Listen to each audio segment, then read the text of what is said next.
Entitled mom demands I sell my property to pay for her daughter's college, escalates conflict with lies and legal trouble along the way.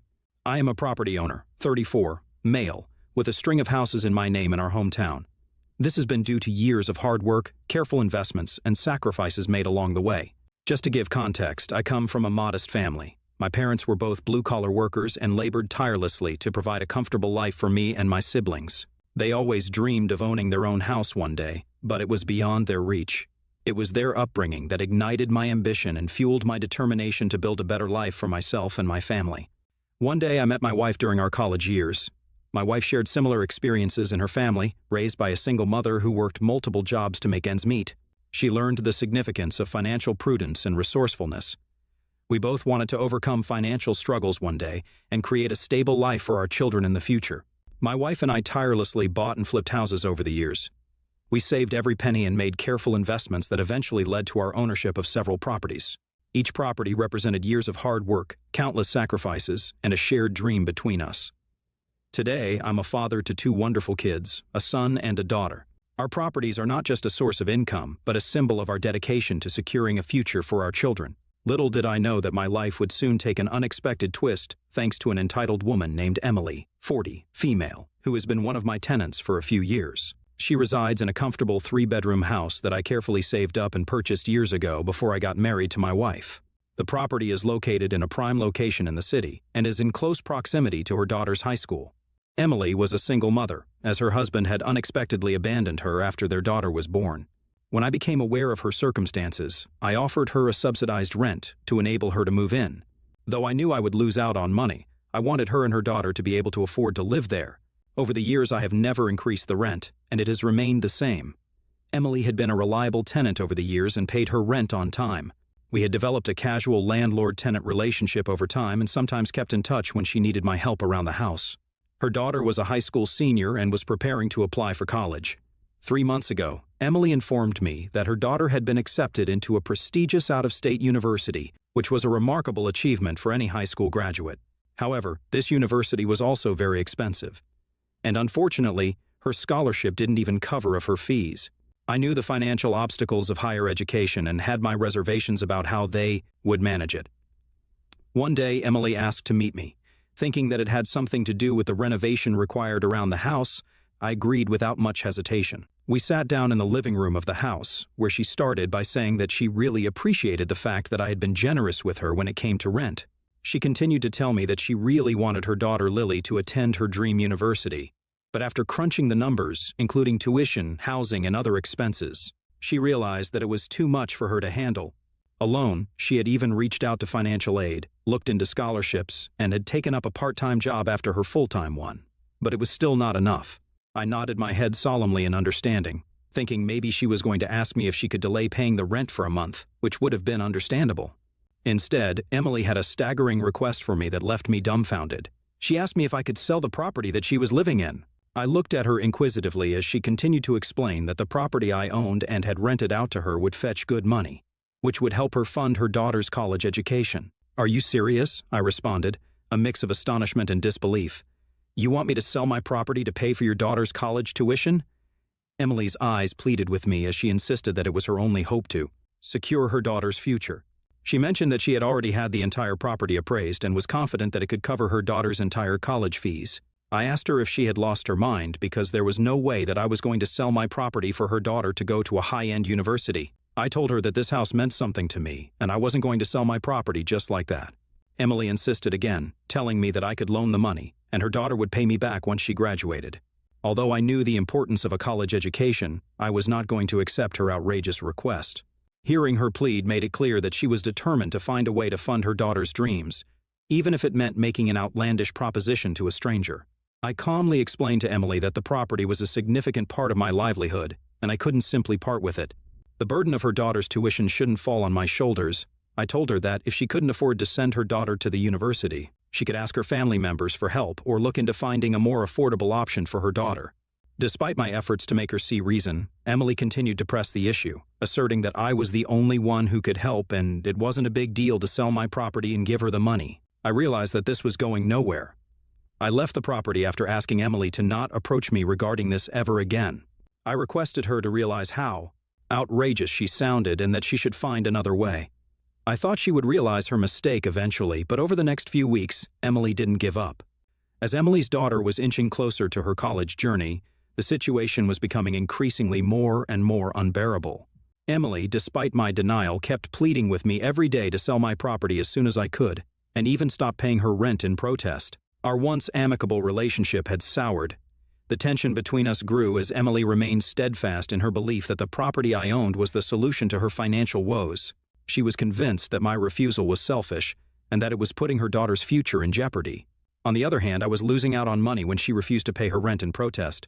I warned her that I would take this to court because we had an ironclad agreement, but she refused to comply, and it became increasingly clear that her demands had no end. The turning point came when Emily started involving others in our dispute. She started to approach her friends and the neighbors around my property, painting me as an unsympathetic landlord who refused to help a young girl realize her dreams. She told them that I was very wealthy, but I refused to help her out by loaning her the money, given her status as a single mother who struggled to make ends meet. Her story garnered sympathy from those she confided in. To amplify her cause, Emily took to social media and wrote a Facebook post, placing the blame for her daughter's inability to attend college squarely on my shoulders. Soon the rumors started to circulate in our neighborhood. People sympathized with her plight and assumed that I was indeed in a position to help, but was knowingly not helping. I couldn't help but feel like an outsider in my own community. My wife finally decided to reach out to Emily to address the escalating conflict.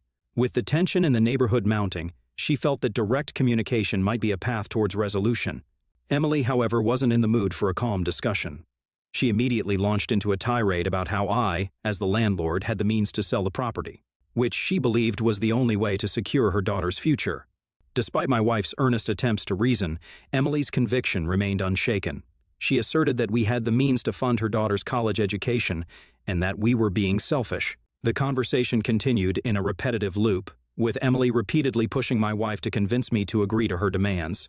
Her post, which had painted me as an unsympathetic and wealthy landlord who was refusing to help a young girl achieve her dreams, had a noticeable impact on the neighbors in the local community. Some neighbors who had previously been on friendly terms with us started to view us with skepticism. They began to believe that I indeed had the means to alleviate her daughter's financial burdens, but that I was knowingly refusing to do so out of selfishness. Others who were aware of my upbringing, hard work, and the reality of my situation shared my perspective and were just as appalled by Emily's audacious demand for me to foot the bill. They reminded me that I needed to protect my property and maintain the hard-earned legacy I had built. The community became more and more divided every day, with some sympathy being directed towards Emily. Despite the mounting pressure, I stood my ground, resolute in my decision to protect my property. I had invested years of hard work and sacrifice to secure it, and it was not something I was going to part with simply. Meanwhile, Emily continued to fan the flame, accusing me of lacking empathy and exploiting living in my property rent-free. Her social media posts became increasingly vocal, sharing stories of her daughter's determination and the countless sacrifices she had made to prepare for college. As a result, the debate escalated from a private disagreement to a public discourse.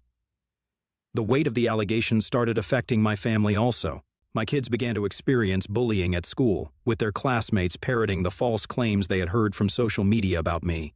It was heartbreaking to witness the distress this situation caused them.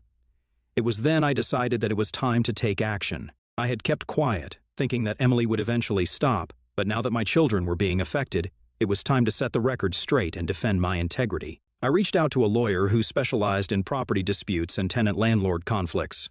We immediately drafted a cease and desist letter to put an end to Emily's defamatory actions and protect my standing within the community. My lawyer informed me that the cease and desist letter was the first step in our legal battle, and if Emily didn't back down, we would take it all the way to court. When Emily received the letter, she was understandably surprised. She attempted to reach out to me by phone, but I chose not to answer her calls. So, she sent me a text message expressing her desire to talk to me and clear this out before things could go too far. She told me that this was all just a huge misunderstanding and that she and I could talk this out. I replied back, stating my intention to take her to court. I told her to brace herself and enjoy it because she was going to regret ever trying to mess with me. I know this is going to be an uphill fight because this woman has been relentless in insisting that I should pay for her daughter's tuition and ruining our family reputation, both in the community as well as online. My lawyer is currently preparing for the case in case it goes to trial when she doesn't back down, outlining all the false accusations and the harm she has caused us in the last few months. When some of my relatives found out I was taking her to court, They suggested I should give her a chance to sort out the issue, since she is a single mother and is trying to do what is best for her child. So Reddit, am I the a-hole for refusing to sell my property to pay the entitled mother her daughter's college fees, and instead dragging her to court? Update 1, Emily has responded to our legal action with a letter of her own, filled with threats and more defamation. She has accused me of charging a high rent despite knowing her financial situation, which, according to her, made it impossible for her to save up for her daughter's education. I can't believe how far she is going to stoop down and lie just to get what she wants. Her accusations are baseless, and it is frustrating to see her play the victim card when I had already provided her with subsidized rent. It is clear she's trying to manipulate the situation in her favor, and I am not about to let that happen. It is clear that Emily is not going to back down without a fight. My lawyer, Matthew, has assured me that we have a strong case as her accusations are baseless, but has asked me to be prepared as the legal process is going to be long and draining. I can't help but think about how this situation has escalated so quickly. It was never my intention to end up in a courtroom, especially with someone who had been a tenant on my property. But sometimes you have to stand your ground and protect what's rightfully yours. Emily might have her reasons, but I can't allow her to pressure me into selling my property. My family's future is at stake, and I am determined to see this through, no matter how challenging it would be. I will update you next when the legal proceedings begin. Update 2. Since my last update, the legal proceedings have officially begun. The anticipation leading up to the court date had been excruciating, and the courtroom was charged with tension as both parties presented their arguments and evidence. Emily, flanked by her attorney, portrayed herself as a struggling mother, determined to secure her daughter's future. Her attorney painted a vivid picture of financial hardships, emphasizing how my property had been the last lifeline for her daughter's dreams of attending the prestigious out-of-state university. Emily's testimony was laced with emotions, her eyes welling up with tears as she described the sacrifices she had made as a single mother, the long hours she worked, and her unwavering commitment to her daughter's success. She talked about her relentless job searches and numerous applications for scholarships and financial aid, painting herself as a mother who had left no stone unturned. Throughout the proceedings, Emily's attorney relentlessly painted me as a wealthy, unsympathetic landlord who prioritized profits over a young girl's dreams. By charging her with high rent, they implied that I had been aware of Emily's financial struggles, yet continued to exploit her situation. But the most astonishing twist in the story came when Emily introduced a witness who was a family friend. We were shocked when this friend claimed to have witnessed a conversation between Emily and me where I allegedly promised to sell the property to finance her daughter's college education. I sat in disbelief as this blatant falsehood was presented in the courtroom. My attorney, Matthew, vehemently challenged this claim, asserting that no such conversation had ever taken place. He decided to take a more rhetorical approach to disprove this witness's claim. First, my attorney carefully cross-examined the family friend who had testified about the alleged conversation between me and Emily. He posed a series of detailed questions aimed at establishing the credibility of the witness's memory. Matthew asked about the date, time, and location of the supposed conversation, seeking to elicit inconsistencies or gaps in the recollection of events. In response, the family friend struggled to provide consistent details and could not produce any concrete evidence, such as text messages or emails, to support their claims. Their testimony became increasingly shaky under the scrutiny of the cross-examination.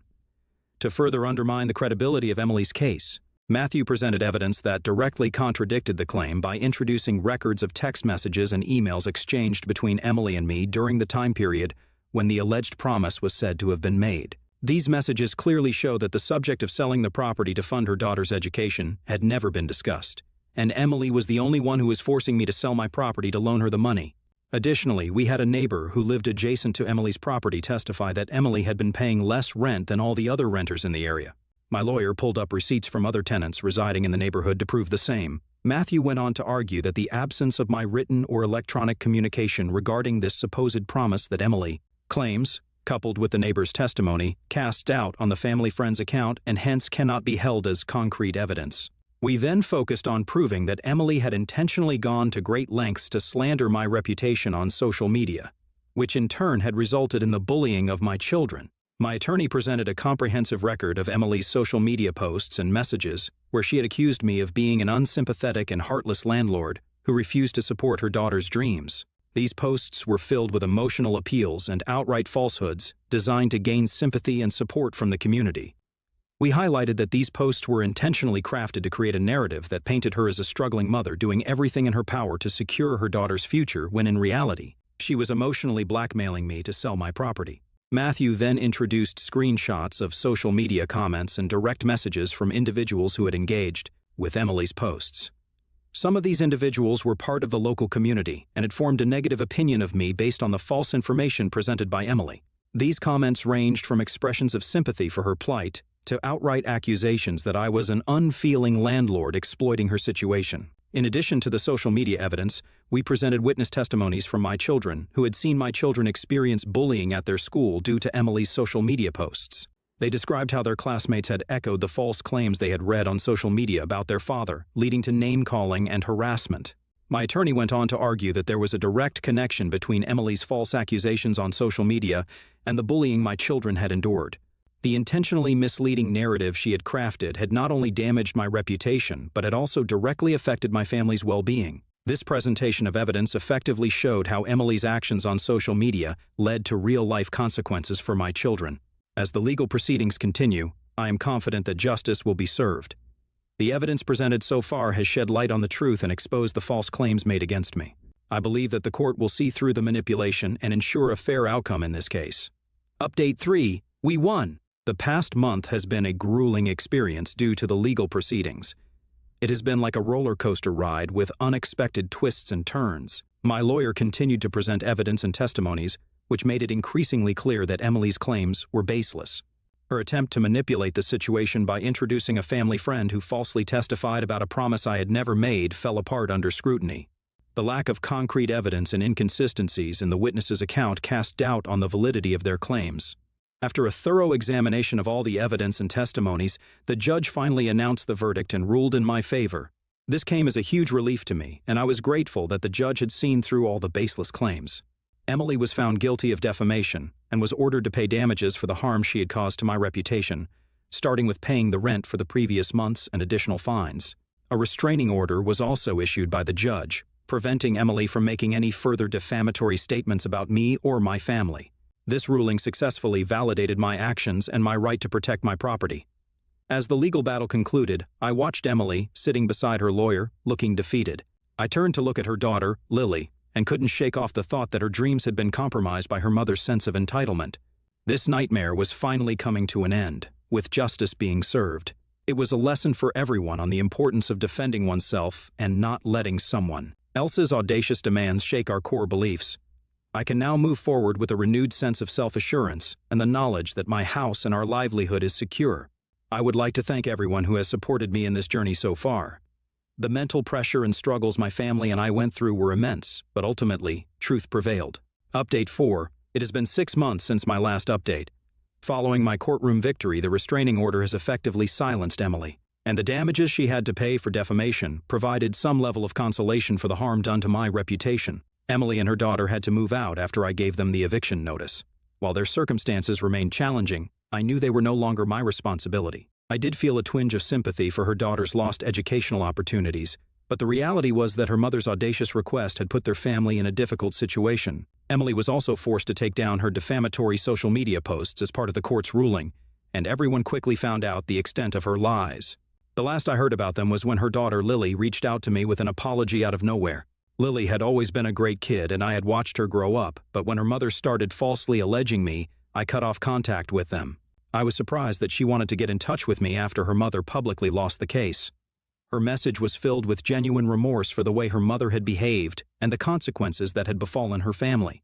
As a result, she expressed gratitude for our patience and understanding during the ordeal, recognizing that her mother's actions had caused harm to both our families. She also shared that they had relocated to a more affordable area and that she had decided to attend the local college to pursue her education. She informed me that she had spoken with her mother after the legal proceedings had ended and had asked her to back off, stating that she was determined to secure her own future without making any audacious demands. I felt sympathy for what she had to go through at such an early age because of her entitled mother's false claims. I told her that everyone deserves a second chance, and it was admirable that she was taking control of her own destiny. I wished her the best of luck with her studies and assured her that the past was behind us. Now that Emily and her daughter no longer live on our property, our life has settled into a new normal. The weight of the false accusations and the bullying our children faced earlier has been lifted. We took action by reaching out to our children's school and addressing the bullying they had gone through. The community has since rallied around us, reaffirming our belief in the importance of standing up for the truth.